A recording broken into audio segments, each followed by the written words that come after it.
우리에게 주신 하나님 말씀은 갈라디아서 2장 20절에서 21절의 말씀입니다. 갈라디아서 2장 20절에서 21절의 말씀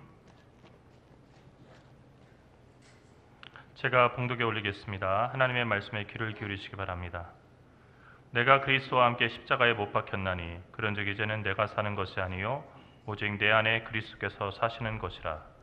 이제 내가 육체 가운데 사는 것은 나를 사랑하사 나를 위하여 자기 자신을 버리신 하나님의 아들을 믿는 믿음 안에서 사는 것이라.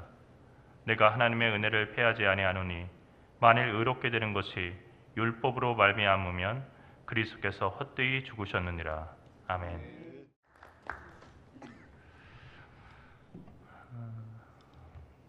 제가 유년 시절부터 이제 고등학교 청소년기를 보냈던 그 모교회가 부여에 있는 동남교회입니다.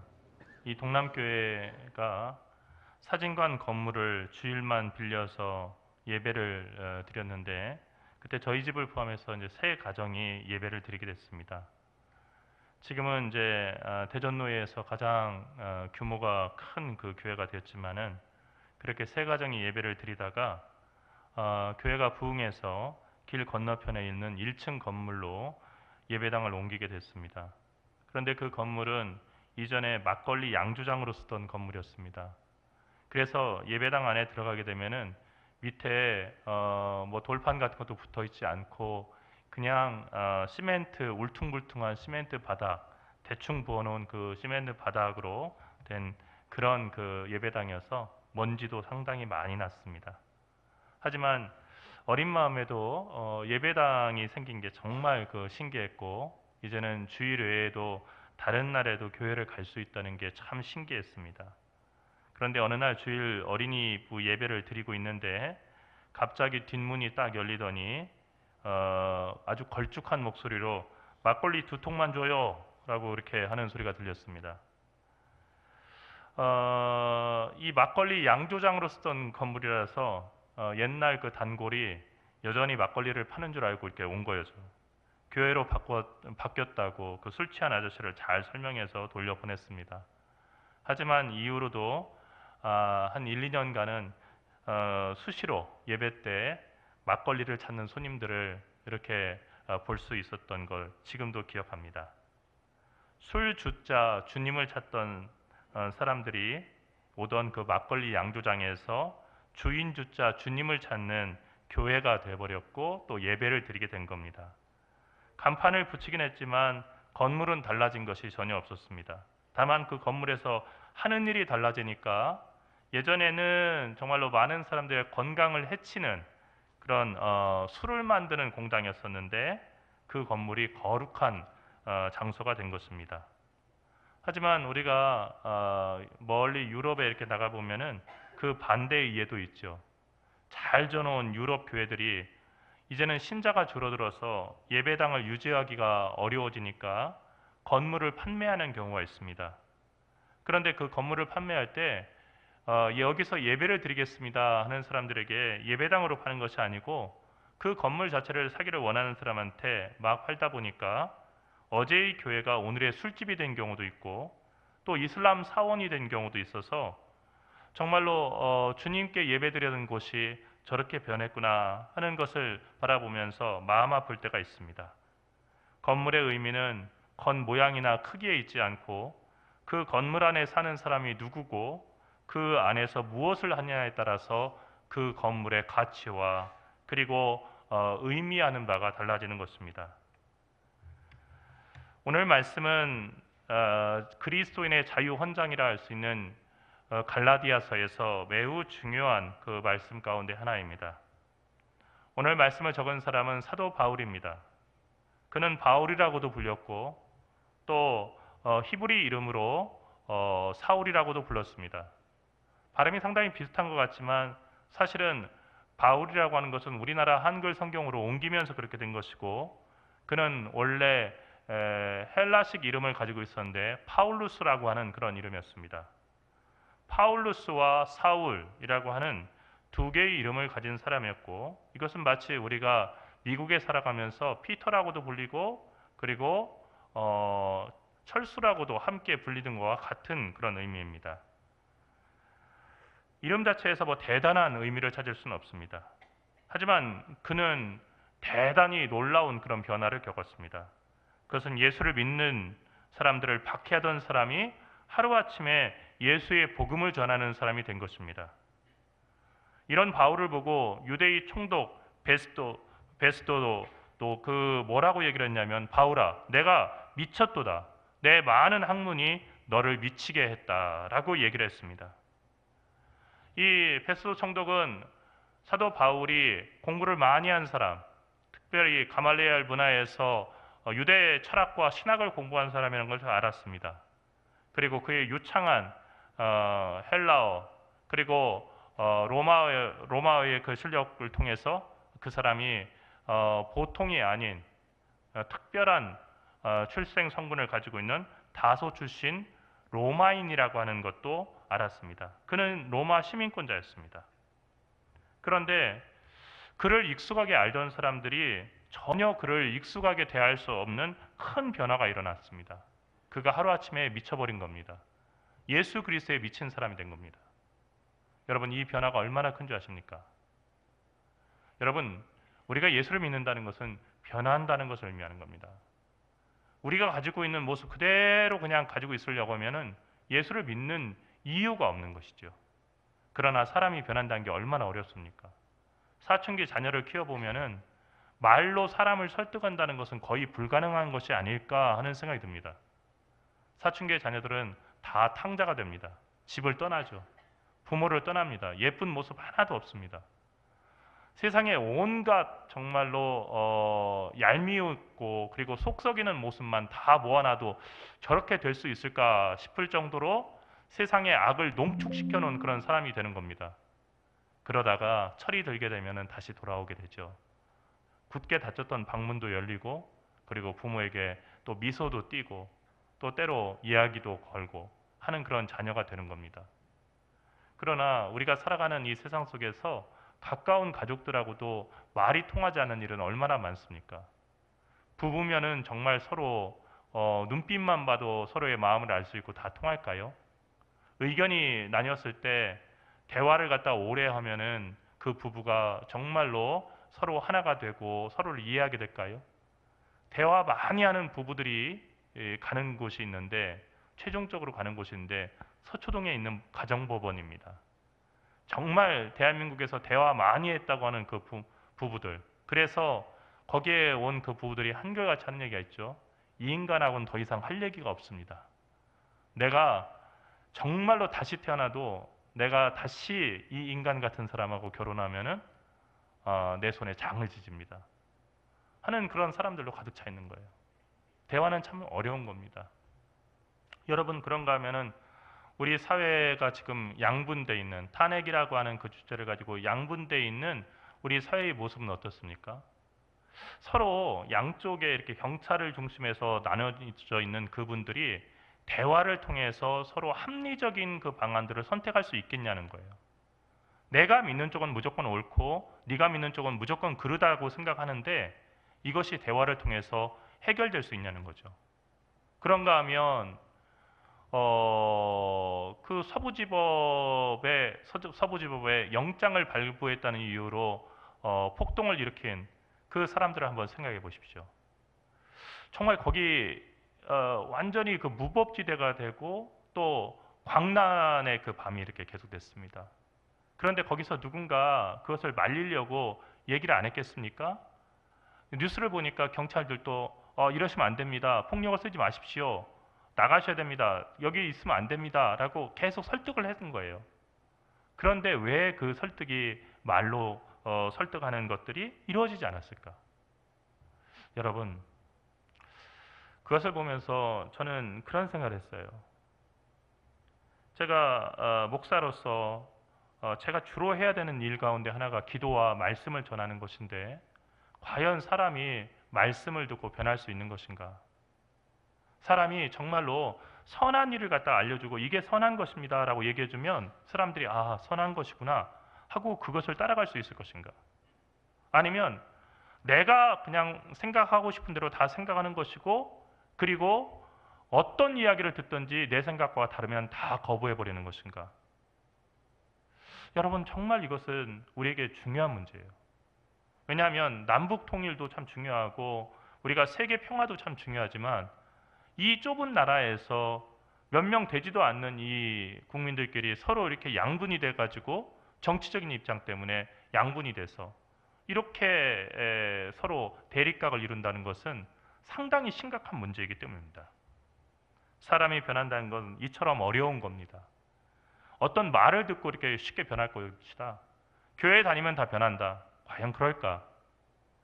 여러분 서부지법 얘기를 했지만은 그 폭동을 일으키고 그리고 집기를 때려 부수고 그리고 경찰들을 때린 그 사람들 가운데 기독교인은 단 한 명도 없었습니다라고 우리가 얘기할 수 있을까요? 저는 그렇게 얘기했으면 참 좋겠는데 목사로서 자신이 없어요. 제가 세상에 그렇게 얘기했으면 좋겠어요. 우리 기독교인들은 폭력을 쓰지 않습니다. 똑같이 의견을 얘기하더라도 말로 이야기할 수 있습니다. 그러니까 이번에 56명 그 입건된 사람, 구속된 사람들 가운데는 기독교인이 단 한 명도 없다는 것을 제가 보장합니다. 라고 얘기했으면 좋겠어요. 그러니까 신앙생활을 해야 됩니다. 했으면 좋겠어요. 그런데 그렇지 않다는 거예요. 여러분, 정말로 예수 그리스도를 믿고 하나님의 말씀대로 살아간다고 하는 우리조차도요, 하나님의 말씀이 어떤지를 갖다 먼저 생각하는 것이 아니라 나의 이익과 그리고 나의 정치적인 입장 그리고 나의 생각이 하나님의 말씀보다도 더 먼저 되는 거예요. 그런 면에서 생각할 때 예수님을 강력하게 반대하던 사도 바울이 다메섹 도상에서 하루아침에 예수 그리스도의 복음을 전하는 그런 복음 사역자로 변했다고 하는 것은 초대교회에게 큰 충격과 그리고 사람들에게 정말로 불신을 야기하는 정말 그랬을까라고 생각할 정도로 놀라운 그런 소식이었습니다. 바울은 다메섹으로 가던 길 중간에 예수를 만난 다음 예수님의 음성을 정확하게 말해서 예수님의 음성을 들은 다음 자신의 이 삶이 어떻게 달라졌는지를 우리에게 보여줍니다. 이 변화는 점진적인 변화가 아니라 순간의 변화였습니다. 불교에는 돈점도노라고 하는 그런 논쟁이 있습니다. 그러니까 돈점, 순식간에 깨닫게 되는 것인가, 도노, 돈점, 점점점점 깨닫게 되는가, 도노, 그냥 순식간에 깨닫게 되는가 하는 그런 논쟁입니다. 사람이 깨닫게 되는 것이 순식간에 깨닫게 되느냐 아니면 점차적으로 이렇게 변화되느냐 하는 거죠. 오늘 읽은 말씀은 예수의 음성을 들은 후에 바울이 어떻게 변했는지를 우리에게 보여줍니다. 그것은 내가 그리스도와 함께 십자가에 못 박혔나니 그런즉 이제는 내가 사는 것이 아니요 오직 내 안에 그리스도께서 사시는 것이라. 자신이 그리스도와 함께 십자가에 못 박혔다는 거예요. 그래서 이제는 내가 사는 것이 아니라 오직 내 안에 그리스도께서 사시는 것이라. 사도 바울은 이 바울이라고 하는 사람은 더 이상 없다는 얘기일까요? 바울은 껍질만 남고 그 껍질 속에 예수님만 살아계시다는 그런 뜻일까요? 우리가 그렇게 생각하기 쉬운데 그렇지 않습니다. 바울이 얘기하려는 것은 바로 그 뒷부분에 나오는데 이제 육체 가운데 사는 것은 이라고 바울은 이야기를 시작했습니다. 분명히 바울은 예수님의 그 음성을 듣기 전이나 지금이나 다른 사람들에게 익숙한 바울이라고 하는 육신 가운데 있는 거예요. 바울은 대표적인 구약과 신약의 대표적인 그 대머리였죠. 대머리. 그래서 저희 그 지도교 선생님이 김희군 교수님이라고 하는 성경 시편을 갖다가 이렇게 번역해서 우리가 지금 읽고 있는 이 성경을 번역하신 분인데 그분이 이제 머리가 많이 없었습니다. 그래서 이쪽 머리를 갖다 이렇게 해서 이렇게 넣으셨었는데 그런데 그분이 이제 얘기를 하면서 내 헤어스타일에 대해서 이렇게 내가 이렇게 거울을 보면서 자부심을 갖는 것은 구약의 대표적인 예언자 엘리사도 대머리였고 그래서 애들이 그 대머리 놀리다가 곰이 나타나가지고 애들 아주 혼쭐을 냈고 그리고 신약의 대표적인 사도 바울도 대머리였다는 거다. 그래서 대머리라는 것에 대해서 내가 성경을 읽으면서 자부심을 갖는다. 그런 얘기를 해주셨어요. 여러분 근데 이 사도 바울이 외형적으로 익숙하게 사람들에게 알려진 그 모습에서 어느 날 갑자기 변했다는 것이 아닙니다. 그런데 육신은 그대로 있었지만은 이전과는 180도 다른 변화가 사도 바울에게 있었다는 거예요. 그 변화를 사도 바울은 어떻게 설명하냐면요. 이제 내가 육체 가운데 사는 것은 나를 사랑하사 나를 위하여 자기 자신을 버리신 하나님의 아들을 믿는 믿음 안에서 사는 것이라. 이제 내가 육체 가운데 사는 것은, 예전에도 육체 가운데 살았지만 이제부터 내가 육체 가운데 사는 것은, 이 몸을 가지고 살아가는 것은, 그러니까 내가 사는 이유는 지금부터는 나를 사랑하사 나를 위해서 자기 자신을 버리신 하나님의 아들을 믿는 그 믿음 안에서 사는 것이다 라고 얘기한 것입니다. 결국 바울의 회심은 예수님을 반대하고 믿는 사람을 박해하던 사람이 죽고 예수께서 하나님의 아들이심을 믿고 고백하며 그 구원의 진리를 전하는 믿음 안에서 새로운 사람이 태어나서 살게 된 것입니다. 이것을 거듭남이라고 얘기합니다. 거듭남이라고 하는 것은 두 번 난다는 뜻인데, 이것은 속사람의 변화를 얘기하는 거죠. 이것은 그리스도의 삶의 목표, 그리스도인의 삶의 목표이고, 그리고 우리가 그리스도를 본받아 산다고 하는 것의 의미이기도 합니다. 우리가 태어난 대로, 자기 성격대로, 자기의 경험대로 그냥 그대로 살려고 하면은 거듭날 필요가 없죠. 우리가 예수 믿는 것은 변하려고 믿는 겁니다. 우리가 예수 믿는 것은 예수 그리스도로 인해서 옛날의 옛사람인 나는 죽고 새 사람이 다시 거듭나서 이전에 살지 못하던 삶을 살려고 우리가 예수 그리스도를 믿고 예수 그리스도를 본받는 것입니다. 그 속사람의 변화는 성령이 거하시는 전으로 새로운 삶을 살아가는 것입니다. 사도 바울은 고린도전서 3장에서 너희가 하나님의 성전인 것과 하나님의 성령이 너희 안에 거하시는 것을 알지 못하느뇨 하고 고린도 교인들을 향해서 가슴 아픈 그 심정을 전하면서 그렇게 물었습니다. 누구든지 하나님의 성전을 더럽히면 하나님이 그 사람을 멸하시리라 라고까지 이야기했습니다. 앞서 얘기했던 것처럼 예수를 믿는다고 해서 우리의 외모가 달라지는 것이 아닙니다. 또 예수를 믿는다고 해서 미국 펜실베니아 중부에 있는 제세례파, 그러니까 사람이 깨달은 다음에 세례를 다시 받아야 된다, 그러니까 세례는 한 번 가지고 안 되고 두 번 받아야 된다라고 주장하는 제세례파 교인들의 마을인 아미시 사람들처럼 특별한 옷을 입고 자기들끼리만 모여 살고, 지금도 마차를 타고 다녀야 되고 핸드폰을 들고 다니면 안 되고, 그런 삶을 그렇게 고집한다고 해서 우리가 예수 믿고 거듭났다라고 얘기할 수 없다는 겁니다. 그러면 예수 믿는다는 것은 어떤 뜻인가? 그것은 우리가 어디서 무엇을 하든지 간에 우리 안에 성령께서 거하시는 상태로, 성령님을 모신 상태로 살아가는 것을 의미한다는 것이죠. 여러분, 집이라고 하는 것은 그 안에 사는 사람이 누구냐에 따라서 그 집의 격이 달라집니다. 여러분, 조선의 정궁 경복궁은 7,225칸입니다. 이 칸이라고 하는 것은 옛날 우리 조선 건축물을 갖다가 이렇게 개량화한 그런 하나의 그 단인데, 근정전이 5칸이고요. 가장 큰 거죠. 정말로 근면하게 정치를 갖다가 이렇게 나라를 다스리는, 근면하게 나라를 다스리는 전이다 해서 근정전인데, 거기가 5칸입니다.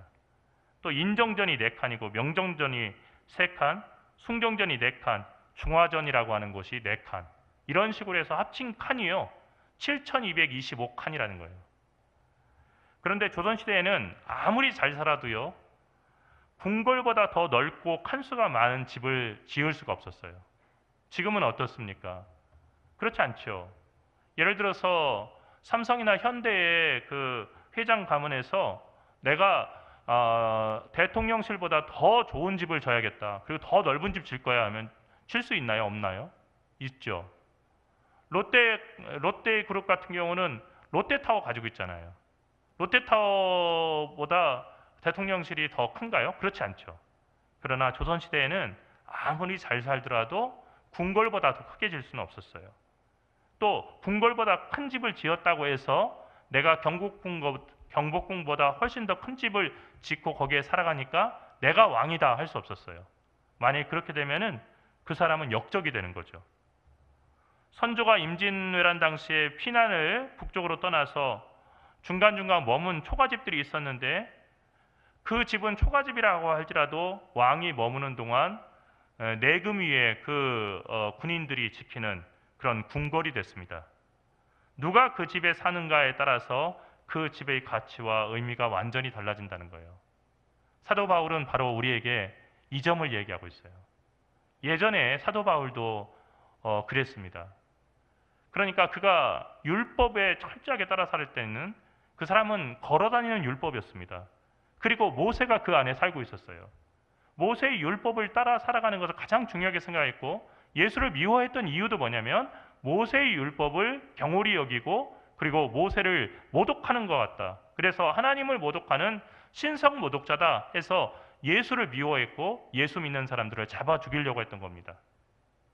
하지만 그가 거듭나서 다메섹 도상에서 정말로 그 큰 체험 이후에 예수 그리스도의 사람이 된 다음에 그는 완전히 다른 사람이 됐어요. 그래서 이전에는 정말로 예수 믿는 사람을 죽이는 일에 열심을 가지고 있는 율법이 그 안에 살아가는 사람이 됐었는데 다메섹 도상을 해서 예수님을 만난 다음에 그는 어디를 가나 예수님을 모시고 다니는 예수님의 집이 된 거예요. 우리는 모두 다 이런 선택의 갈림길에 서 있습니다. 앞서 얘기한 것처럼 막걸리 집과 교회 어느 쪽이 될 것인가 우리는 선택해야 되는 거예요. 여러분, 원래는 막걸리 집이었어요. 그러나 교회가 된 다음에는 더 이상 막걸리를 팔지 않았어요. 여러분, 그 교회가 막걸리 집으로 다시 변했다고 한다면 거기선 또 다시 막걸리를 팔게 되겠죠. 우리는 두 개를 다 할 수 없어요. 그러니까 예배를 드릴 때 와서 맨날 막걸리 안 팔아요 하고 계속 1년 넘게 그냥 계속 얘기했던 그 주정뱅이 아저씨들처럼 정말로 교회에서 술도 팔고 하면 다 좋겠지만은 그러나 그렇게 될 수는 없다는 거예요. 둘 중에 하나를 선택한다는 겁니다. 또한 우리는 주님 없는 나로 계속 살지 아니면 나는 죽고 예수만 사실지를 선택해야 합니다. 물론 이 선택은 하나님께서 우리를 은총으로 선택해 주신 다음에 우리에게 주어지는 거예요.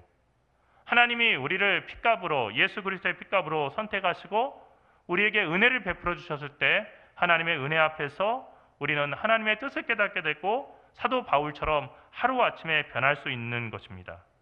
중요한 것은 그리스도와 함께 십자가에 못 박히지 않은 사람은 새로운 사람으로 거듭날 수도 없다는 거예요. 저는 요즘 그런 생각을 많이 합니다. 우리 한국 교회가 교회의 문턱을 낮추는데 열심히 했어요. 그러니까 예수 믿는 것은 쉽고 그리고 누구나 다 그냥 쉽게 믿을 수 있고 그리고 대충대충 살아도 그냥 예수님하고 입으로 하면 그것은 구원받은 것이고 그냥 쉽게 가자. 그리고 대중화 그렇게 힘써왔어요. 그러다 보니까 어떤 현상이 생겼냐면요. 예수 믿는 사람과 믿지 않는 사람이 전혀 구별되지 않는 그런 현상이 생긴 거예요. 예수 믿는 사람답게 살아야 되는 것이 어떤 것인지를 고민하지 않고도 살아갈 수 있는 시대가 됐다는 거예요. 세상에서는 내 마음대로 그리고 정말로 내 욕심대로 이렇게 다 살아가면서 주일날만 와서 아멘 아멘 하면 다 끝나는 것으로 그렇게 예수 믿는 것을 아주 값싼 은혜로 바꿔놨다는 겁니다. 하지만 이것은 예수 믿는다는 것의 의미가 아닙니다. 오늘 사도 바울의 변화를 보십시오. 그는 자기의 모든 철학을 버렸습니다. 자기의 신념과 신학을 버렸습니다. 예수 그리스도를 그리고 그분의 목소리를 듣고 났을 때 그는 완전히 변하여서 자기의 생각과는 정반대의 길을 전하는 사람이 됐습니다. 예수 믿는다는 것은 그런 것입니다.